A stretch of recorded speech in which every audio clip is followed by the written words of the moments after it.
this is not the story of forgetting your language.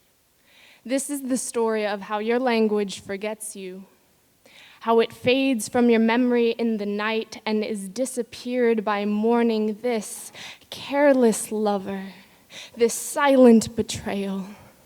There is nothing worse than watching your grandmother cough violently, her whole body an earthquake, while you stand in silence, unable to find the words to ask her if she needs water. The words you practiced in front of the mirror, unable to battle their way from behind your lips.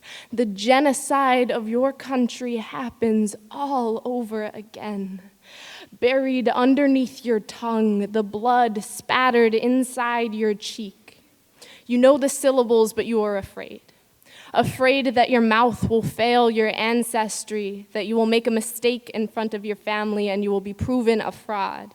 Your tongue already too colonized, too tired to hold the weight of your country.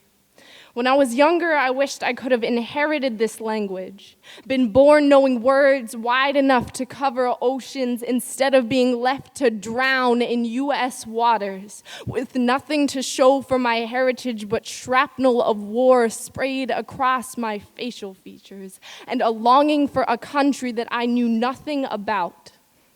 It is hard to find a home somewhere between the United States and South Korea, and it is exhausting trying to tread the waters in between. My mother asked me to proofread her emails before she sends them, because she knows that we live in a country where when a white person spells something wrong, it's called a typo. But when my mother spells something wrong, she should learn to speak English. Being an outsider in a country you live in means carrying the legacy of your ancestral battle like a weight in your stomach. Means coating your tongue with war paint every morning. Means having white people try to tell you about your own culture. Being too American to be other, but too other to be American is a constant fight between vocal cords and assimilation. But I come from a family of warriors. Of women who learn to swim despite the tides, for brown girls who dare to be stronger than the currents they were born into. The fight is never over. And although I write poems for my mother, they are in a language that shut her out of an ancestry that could be labeled anything other than immigrant, out of the right to a career dominated by white males, out of the feeling of having a home that welcomes you with open arms, and so I write. I write because there's a wildfire inside my throat, because I've been trapped inside the drywall in my house for 15 years, and when I write, I claw my way out. I write because a teacher once asked me if my mother was a mail-order bride, and every word I speak is a go fuck yourself to the racism in the American school system.